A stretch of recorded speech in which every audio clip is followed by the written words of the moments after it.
Let's look at implementing threads with continuations. So here I have some plate code, which is a count function that's going to pause to let other threads to run, and we're going to implement pause. And then it displays the label and a number and a new line, and then it just recurs, incrementing the number. So it's going to keep printing the same label with an incremented number. And then we have a thread call that takes this function, and we're going to implement thread as well as pause. And what this function does, it takes some dummy void value, but then it starts calling the count function with the label A starting at count 0. And we have another thread that does the same thing with the label B. And then at the end of the swap, that's the third function that we're going to implement, that says swap in one of the threads. And when one of those threads pauses, it'll swap to the other thread, and so on. So we'll see A and B being printed out alternately. We can run this code with our implementation of thread and swap, but let me show you it running first. So when we run this count program, you see A and B and A and B, and they're going to keep on like that forever. So I'll just kill the program off. Okay, alternating A and B's, when clearly there's no alternation in our code, it's because we've created two threads. So how do we implement thread, swap, and pause?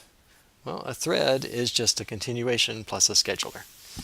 And so when we create a thread, what we're going to do is add the function that we give it, which looks like a continuation, right? This initial function takes a dummy value void, some value delivered to the continuation, and then starts working. So creating a thread just adds it to a list of threads. Each thread is a continuation or a function that takes one argument.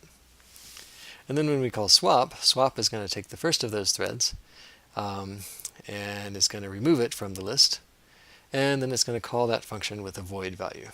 So this will either fire off the original function or it resumes a continuation.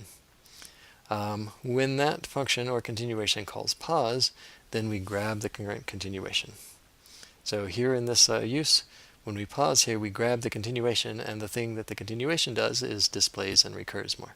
But we grab that continuation using letcc, we register it as a thread, and then we swap. And this swap is going to pick some other saved thread and invoke its continuation, right? Because once we've saved a continuation here, then in the case that calling a thread here invokes a continuation, then it'll swap our current thread out.